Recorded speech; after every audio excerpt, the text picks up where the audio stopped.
লক্ষ্মীর ভাণ্ডারের পরিবর্তিতে অন্নপূর্ণা ভাণ্ডার প্রকল্প চালু হবে এবং এই প্রকল্প মে মাসের প্রথম দিক থেকে আপনারা সকলে পেয়ে যাবেন। এবং এই প্রকল্পের জন্য যে তথ্য আমাদের সামনে এসেছে, যে ফর্ম আমরা পেয়েছি, সেই ফর্মটি কীভাবে ফিল আপ করবেন এবং সেই ফর্মে লেখা রয়েছে কি কি ডকুমেন্টস নতুনভাবে লাগবে এবং এই ফর্মটি কি আপডেট নতুন করে আপডেট করা হয়েছে, কি পরিবর্তন করা হয়েছে, সেই সমস্ত তথ্যগুলো আজকের এই ভিডিওতে আমরা জানাবো। তো ভিডিওটা শেষ পর্যন্ত দেখুন এবং ফর্মটি কীভাবে পূরণ করবেন সেই বিষয়টি জানতে পারবেন এবং ফর্মের সঙ্গে কি কি ডকুমেন্টস নতুনভাবে জমা করতে হবে সেই বিষয়ে জানতে পারবেন। তো চলুন দেখে নিই ফর্মটা কীভাবে ফিল আপ করবেন। এটি হলো একটি ডেমো ফর্ম। এই ফর্মটিতে আপনারা দেখতে পাচ্ছেন মোদির অন্নপূর্ণা ভাণ্ডার প্রকল্প। এই ডেমো ফর্মটির মতোই যে অফিসিয়াল ফর্ম হবে সেটি সেম থাকবে। এটি আপনাদেরকে দেখানোর জন্য আপনাদের এই ডেমো ফর্মটি দেখাচ্ছি। আর যখন ফর্ম হবে সেটি এরকমই থাকবে, সেটি অফিসিয়াল থাকবে। তো প্রথমে আমরা দেখতে পাচ্ছি আবেদন ফর্ম। এখানে লেখা আছে, দেখতে পাচ্ছেন অর্থনৈতিকভাবে দুর্বল পরিবারের মহিলাদের সহায়তার জন্য প্রতি উপকারভোগী পাবেন 3000 টাকা। এখানে আবেদনের নং এবং তারিখ, অর্থাৎ ফর্মটি যেখানে দেওয়া হবে সেখানে আবেদনের যে নাম্বার অর্থাৎ সিরিয়াল নাম্বার সেটি আপনাদেরকে এখানে দিয়ে দেবে এবং তারিখটি এখানে আপনারা বসিয়ে দেবেন, সেখানেই বসিয়ে দেবে যখন দেবে ফর্মটি। তারপর নির্দেশিকা কি রয়েছে, ফর্মটি বড় হরফে পূরণ করতে হবে, অর্থাৎ বড় হাতের অক্ষরে ফর্মটি লিখতে হবে। তারপরে হচ্ছে সমস্ত তথ্য সত্য ও সঠিক হতে হবে, কোনো ভুল তথ্য দেওয়া যাবে না। তারপরে প্রয়োজনীয় নথির স্বপ্রত্যায়িত কপি সংযুক্ত করতে হবে। যে নথিগুলো দেওয়া হবে তার স্বপ্রত্যায়িত অর্থাৎ অরিজিনাল কপিগুলো জেরক্সগুলো সংযুক্ত করতে হবে এই ফর্মের সঙ্গে, অর্থাৎ যেই সব নথিগুলো এখানে চাইবে সেই সব নথিগুলোর জেরক্স কপি ফর্মের সঙ্গে দিতে হবে। আবেদনকারীর ব্যক্তিগত তথ্য, অর্থাৎ আবেদনকারীর প্রথমে এখানে নাম দিতে হবে, যার নামে ফর্মটি অর্থাৎ যার নামে প্রকল্পের জন্য আবেদন করবেন, অর্থাৎ এই যে অন্নপূর্ণা ভাণ্ডারের জন্য আবেদন করবেন তার নামটি এখানে দিতে হবে। পিতা স্বামীর যে অর্থাৎ যার নাম থাকবে তার স্বামীর অথবা পিতার নাম দেবে, বিবাহিত হয়ে গেলে স্বামীর নাম দিয়ে দেবেন আর অবিবাহিত হলে পিতার নাম দেবেন।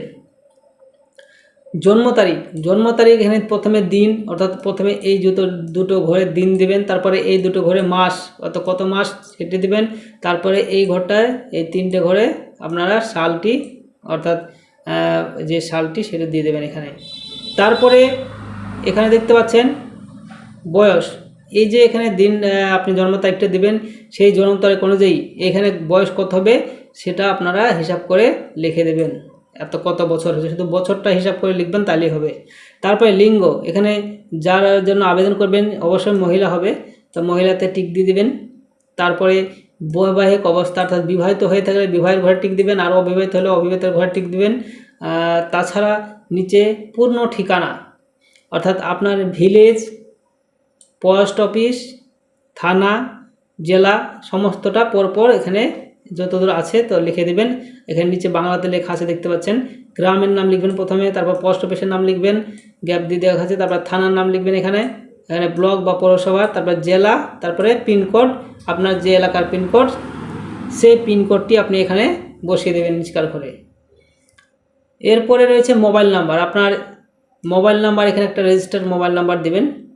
তারপরে আপনার যে আধার কার্ড নাম্বারটি রয়েছে সেই আধার কার্ডের নাম্বারটি দেবেন, তবে আধার কার্ডের সঙ্গে লিঙ্ক থাকা মোবাইল নাম্বারটা দিলে যত সম্ভব ভালো হয়। তো আপনার যেটা না দিলেও হবে, কোনো সমস্যা নেই, আপনার যেটা ইচ্ছে দেবেন। তারপরে এখানে দেখতে পাচ্ছেন পরিবার সম্পর্কিত তথ্য, আপনার পরিবারের যে পরিবারের সদস্য সংখ্যা, সেই পরিবারের সদস্য সংখ্যা কত সেই সংখ্যাটি আপনার এখানে 4 জন 5 জন 6 জন যা আছে সেটা আপনি এখানে বসিয়ে দেবেন। তারপরে মোট বার্ষিক পারিবারিক আয়, অর্থাৎ বার্ষিক মোট পারিবারিক আয়, আপনার বছরে কত টাকা ইনকাম করেন পরিবারের মাধ্যমে সেইটি আপনার এখানে হিসাব করে দেবেন যে বাৎসরিক আয় কত সেটা দেবেন। তারপর রেশন কার্ডের নাম্বার, অর্থাৎ আপনার যে রেশন কার্ড নাম্বার অর্থাৎ কন্ট্রোলের কার্ড, অর্থাৎ রেশন পান যে কার্ডের মাধ্যমে সেই কার্ডের নাম্বারটি আপনারা এখানে বসিয়ে দেবেন, আপনার যে নাম্বারটি রয়েছে সেটি এখান থেকে ঘরে পরপর বসিয়ে দেবেন। তারপর রেশন কার্ডের ধরন, কোন ধরনের রেশন কার্ড, SPHH AAY এটা অন্নদায়, তারপর PHH SPHH যে ক্যাটাগরির কার্ড রয়েছে সেই ক্যাটাগরিতে এখানে আপনি টিক দিবেন। তারপরে BPL অন্তোদয় কার্ড নাম, অর্থাৎ যদি আপনার BPL থাকে তাহলে আপনারা দেখবেন বিপিএলের যে লিস্ট থাকে সেই লিস্টে আপনার নাম্বার থাকবে, সেই নাম্বারটি আপনাকে বিপিএল নাম্বারটি আপনাকে এই ঘরে বসাতে হবে দেখে দেখে। তারপরে বাসভবনের ধরন, অর্থাৎ আপনার যে বাড়িতে বসবাস করেন সেই বাড়ির নিজস্ব বাড়ি না ভাড়া বাড়ি না অন্যান্য কোনটা, আপনার যদি নিজস্ব বাড়ি হয়ে থাকে তাহলে নিজস্ব বাড়িতে এখানে টিক দেবেন। তারপরে মাসিক আয় কত রয়েছে সেটা আপনারা এখানে দিয়ে দেবেন, অর্থাৎ মাসে কত টাকা ইনকাম রয়েছে আপনার ফ্যামিলির সেটা আপনি এখানে দিয়ে দেবেন। তারপরে ব্যাঙ্ক অ্যাকাউন্টের তথ্য, আপনার যার নামে লক্ষ্মী ভাণ্ডারের জন্য, অর্থাৎ লক্ষ্মী ভাণ্ডার না, অন্নপূর্ণা ভাণ্ডারের জন্য যে যার নামে ফর্মটি পূরণ করবেন তার যে অ্যাকাউন্টের নাম্বার, সেই অ্যাকাউন্টের ব্যাংকের যে নাম, প্রথমে ব্যাংকের নামটি এখানে আপনারা পরপর বসিয়ে দেবেন। ব্যাংকের নামটি প্রথম ঘরে বসিয়ে দেবেন। তারপরে অ্যাকাউন্ট নাম্বার যেটা থাকবে সেটা অ্যাকাউন্ট নাম্বার এখানে পরপর অ্যাকাউন্ট নাম্বারটি দেখে আপনারা বসিয়ে দেবেন। আইএফএসসি কোড যেটা রয়েছে আপনার ব্যাংকের বইয়ে দেখবেন আইএফএসসি কোড বলে একটি কোড লেখা থাকে, সেই কোডটি আপনাকে এখানে বসাতে হবে।